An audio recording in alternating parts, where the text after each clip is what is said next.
When it comes to planning your big lap around Australia, the thing that stumps a lot of people is the finance. It's the side of it that it's like, well, how do I afford it?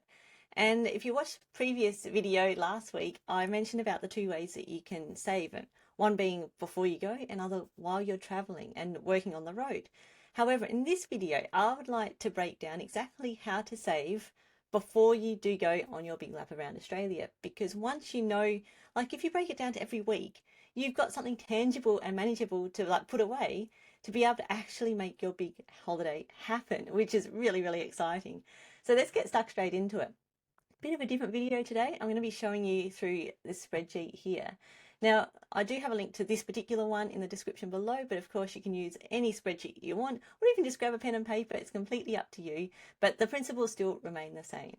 So the first things first, we need to know our departure date. And if you're not too sure on how to work out your departure date, that's all right. I've got you covered there. There's a couple of videos that I'll link also. Otherwise, make sure you subscribe, and then you'll see all about big lap planning popping up in your feed, which is super exciting because we love traveling. Anyway, let's get stuck straight into it. So we need to work out what's our departure date. Let's pick, when should we go on holidays, hey? I reckon normally it takes people about a year or so to plan up. So the start date, well, let's leave it in 1st of August. That makes sense. What do we, 2026? So we'll depart in 27 and we'll do the full lap. So let's leave that there too, 1st of August, 28. So number of days away, number of nights, number of weeks, 52. So it's a whole year we'll go for traveling around. So I can pop my start saving date in, and that counts down to the start of the saving. But over here, you can see that we have 57 weeks to save up for our budget. Now, you might be asking, how do we know what our budget is? And this is where it gets really interesting. So we could either just do a rough ballpark, and a lot of people say around that $1,500 a week does work for most people. However, it's really nice when you know your actual figure, because for us, it's about $700 a week. That's what it takes for us to go on holidays. But that's very, very low. I want to point that out. That's unusually low, but that's the lifestyle that we live, and that's our family. We know of many families that budget 3,000 to 4,000 per week. So hence why it's really good to work out exactly what your figure is. So if I jump down over here, let's see for my trip budget. So this is where all the workings out go. And I like breaking up into categories because I like my data. I created this spreadsheet. You can see it's a bit nerdy spreadsheet. But anyway, so let's start with food, fuel and caravan parks. They're probably the biggest cost to do with your big lap around Australia. So food, let's start with food, shall we? Food, well, it's like, I don't know, what's it going to be? Well, if I click over here, it's going to take me to the page which you can just see down over here. And I can estimate it. If I really want to get really specific, I could go, well, I'm going to get a 2-litre milk, some wheat bix, some bread, etc. And you can get really nitty gritty if you want. Otherwise, you can go, you know what, I'm going to spend about, say, the 300. I'll leave it at 300. And for the trip, that would cost then $15,600. I always like putting a bit of a percentage increase. Now, if you're just going to wing it, that's fine. I'm going to put 20% there, because when you go out to the middle of nowhere, food does get expensive. So it's probably good just to pop in a few extra percentage there. So for the trip, there you go, $18,720 I'll be spending on food for the holiday. So I can then copy that one there. And if I come back over to my trip budget, food category, budget amount, there we go. How about I not break my spreadsheet here and I just write it in. Now, what did I say? 17 to 18, 7, 20. It's been a long day so far, everybody, but that's why I like my numbers. 18, 7, 20, I think something like that. And you can see it starts averaging out. And my pie graph up here says that I'm spending everything on food so far. So I better put some fuel into that. And again, it's like, well, I don't know how much fuel. Well, again, we jump back over here, and here we can work out how much our fuel costs. Now, I'm going to do a separate video on this in particular because I know that this catches a lot of people out. In fact, I'll probably even get Tim to do the video on this because he explains it really, really well. But it really helps, not just with budgeting, but also when you're in the middle of nowhere, how much your car burns through, especially while towing, and especially in a headwind and all sorts of variables. So I won't go into that right now, But say if you know already how many kilometers you'll be traveling, then the estimated fuel costs here. So if we're going to be, how many kilometers we'll be traveling approximately overall, Australia's huge. So you might be even going, you know what, I'm going to be going 20,000 kilometers. And average fuel cost be, I think, $2.50.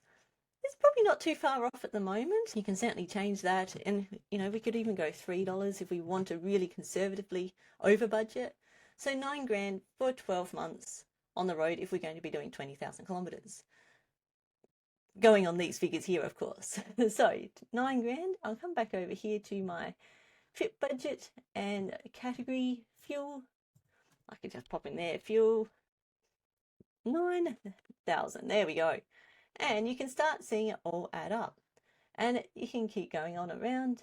Caravan parks, again, nights per week. It's up to you. How many nights are you going to average, do you reckon? Maybe 5 nights? Average cost per night. There's some pretty pricey caravan parks out there. No, I reckon let's leave it at $80. Extra cost per child per night. Don't get me started on this one. Anyway, I don't know. We'll leave $10. Pets. Some caravan parks charge for pets. I didn't know this. I don't have a cat or a dog, so there you go. But anyway, total weekly cost going on this, $450 for the complete holiday. 23,400. So again, pop that one over here. There's my fuel caravan parks. I'll just put parks. You can make notes or do whatever. And goldfish brain right now. What did I say? 23,400. 23,400. There we go. And my pie graph expands. Total trip budget 51,000. So you can see how it keeps going up and up and up. And that's what happens when you add in lots of numbers, isn't it? And then anyway, so you can keep going down all the categories, and each one of those, like, so for example, caravan, I can jump over here. I've got lots of little healthy spreadsheets because I don't get much sleep normally. Everyone wakes up. That's another story for another day. However, I like just having it all nice and simple. So you can see I've got like a whole bunch down here. Food, we looked at that one. There we go. Now, if I come back over, let's just say that we've entered all of this and it's gone up to $51,120. On my travel overview here, this is the cool thing that I like about this. If I scroll over, my sinking funds, so I'm not too sure if you've heard of sinking funds or not, but basically it means that you just put that money away each week. So I've got 57 weeks to save $51,000. And as you can see here, start of the week number 1, to save per week, I need to save $896. So this is where it comes into, if you see that number and go, yeah, rightio, that's not going to happen, then I do suggest you jump into my channel and watch some of my other videos on how to get that cost down, because I've got a couple on there too. And of course, if you're working on the road, then you can also lower that, because your savings that you're going to depart with will be a lot less, because you'll be able to add in and I guess estimate for what you'll be getting on the road also, which is how we go about it. But anyway, if we needed to save up 51,000, we'd have to find $896 a week in order to hit our target.